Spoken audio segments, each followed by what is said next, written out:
All right, with that said, I want to turn to Tom Farrell, who tonight is starting a different scene on his model railroad. This is going to take a while to get completed, but this is going to be the first segment of it. So Tom, welcome. Thank you. Oh, thank you for having me again. Actually, the next go around will be the new scene. This is finishing up the Shantytown. Okay, my mistake. I'm sorry. I didn't send you a thing. My mistake, actually. So anyway,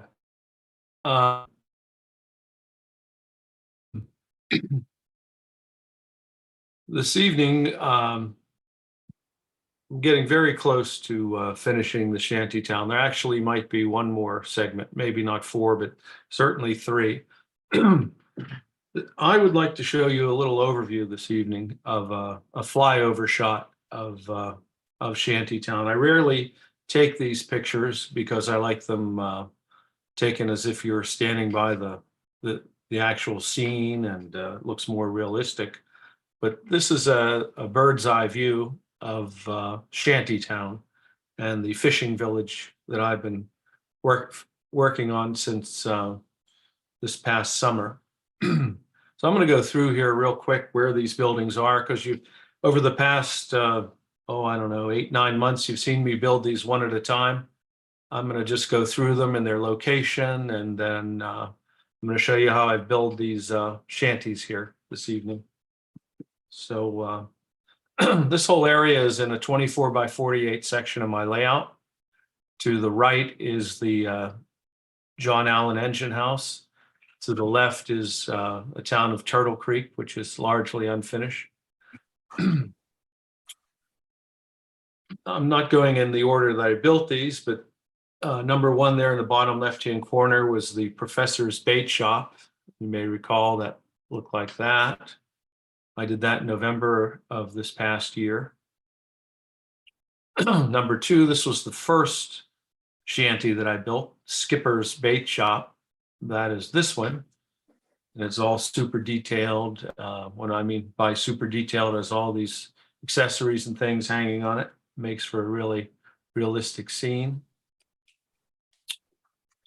Number 3 is, too fast there. Number 3 right here is Pat and Phyllis's Bait Shop, another one that I did in September of 23, featuring a crane and a bunch of guys playing cards. They're all very unique, interesting structures. Number 4 in the bottom right is Thurston's Bait and Tackle.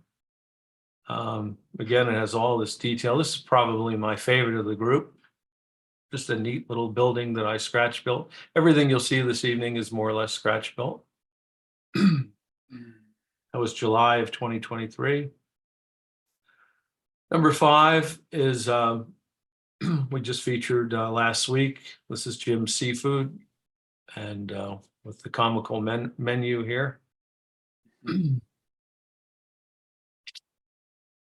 Number 6 is Gilligan's 3-hour tour bait shop.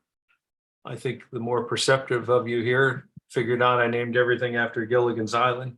I take this hobby so serious. And this is an old structure that I've remodeled 3 times. So it's its third iteration. So this one's actually quite old. And this is just an overview of where they all are. So the professor's shop is here on the opposite side of the shore. Here's Skipper's, the first one I did. Pat and Phyllis's, Thurston's, Gilligan's, and then Jim's Seafood. This is that new structure I'm working on. We'll get to that in a minute. A long time ago, Jim asked me, exactly where is that dam that you made? Well, this is the other reason I'm doing this overview. The dam is hidden unless you look out around the covered railroad bridge, but that's the Salt Creek River Dam. I did that back in July 2023. It really came off as a concrete dam. Number 2 is my covered bridge. I did this a long time ago. This was done on my my old layout, and of course I saved it and moved it to the new layout. Number 3 is a Frenchman River Models rusted out hull. I did that in August of 2023. Number 4 is a crane skiff. I did the original as a Foss kit. Then I liked it so much that I scratch built my own, which I like to think is a little better than the kit. And I switched the lobster boat and this boat back and forth. I only have room for one or the other. And number 5 is the other Frenchman Rivers model that I did back in August, the fishing boat. It's right next to the skippers in the harbor there. So there's the overview of the Salt Creek River Dam, the covered railroad bridge, the rusted hull, the crane skiff, and the fishing boat. And all it fits nicely in here. These are the 3 dilapidated houses that I'm working on. Been working on the middle one here this past week. I should have this finished up for the next show. These are the shanties. I'm going to show you how I built them this evening. And that's the outhouse. I'll show you. I'm just going to show you that up close. This is the outhouse you just saw pointed out. All this, like the shanties, are just made out of scrap wood from my scrap box, with the exception of the door. It's a Grant line. These are the paints that I use for these shanties this evening. It's just a kaleidoscope, a collage. I just randomly pulled down one color after another. You'll see how that works out. That's only for one model. This is the first shanty that I'm going to show. This is literally the cutout windows from that 3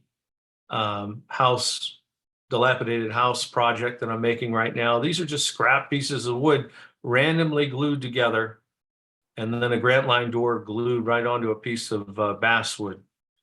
And then I paint them with that array of paints. See all those paints? They're there you go back here. So there it is. Just I did go back and touch it up, but see all the just circus of colors, right? But then when you weather it, I mean, look at the dramatic change, see? But you have these underlying colors, so you have variation. You know, the reds fade out, the yellows fade out, the blues fade out. And this is simply with alcohol wash and Pan-Pastels, and then putting alcohol wash over the Pan-Pastels, you sort of create this paste. Here's another one. This is another finished shanty. Same technique though. This had those obnoxious bright colors all over it. And I put alcohol washes on it, and then Pan-Pastels, and then a final wash. It just settles all these colors.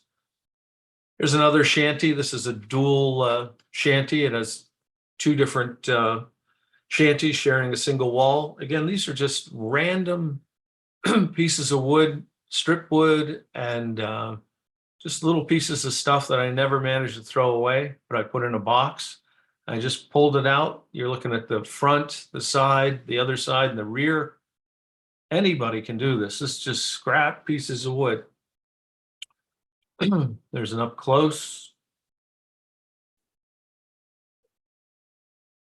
Just scrap wood. There's the roof. These are coffee stirrers here. Just cut the length. Look at that change.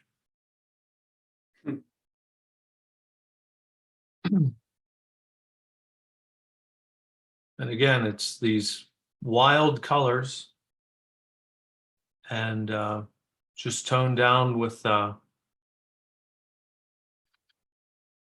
alcohol washes, Pan-Pastels, sort of gray it out, you know? I mean, that looks pretty much like a shanty to me. And You know, it costs nothing. It costs a Grant Line door. That's all it costs. Those are coffee stirrers there. I love your roofs. The roofs, I think, make the buildings.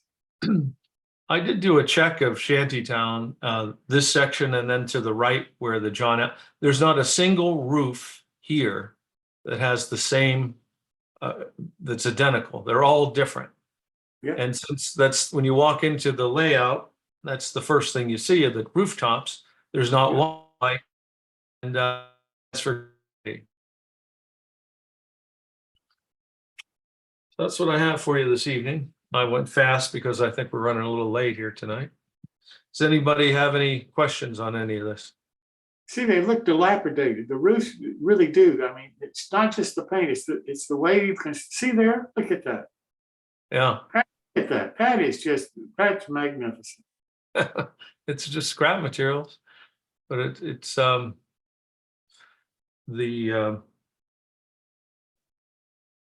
this is the one that's pretty neat. Just Yep. those are just coffee stirrers, artfully dyed with a variety of Hunterline washes in this case. So that's a brand. I think I have six bottles, and I just randomly apply them in different ways. And this is a nice little effect here on the edges. I hit it with a darker color to get this bleed, and a lot of this is just happy accidents. And but this one as well turned. I mean, these were originally very bright yellow, very bright green, very, gray, blue, just crazy wild colors. And then a liberal application of Pan-Pastels and a follow-up with a Hunterline wash. And it gives you this grayish washout with these subtle undertones. So it's not just gray, there's different colors in here. And it looks even more impressive in person than the photograph. But it's making for a very nice shanty town. Impressive. It really is. That's gorgeous modeling. Thank you very much. Anybody have any questions or comments for Tom? We'll see you next week with part 3. Gotcha. Thank you so much. Appreciate it. Thank you.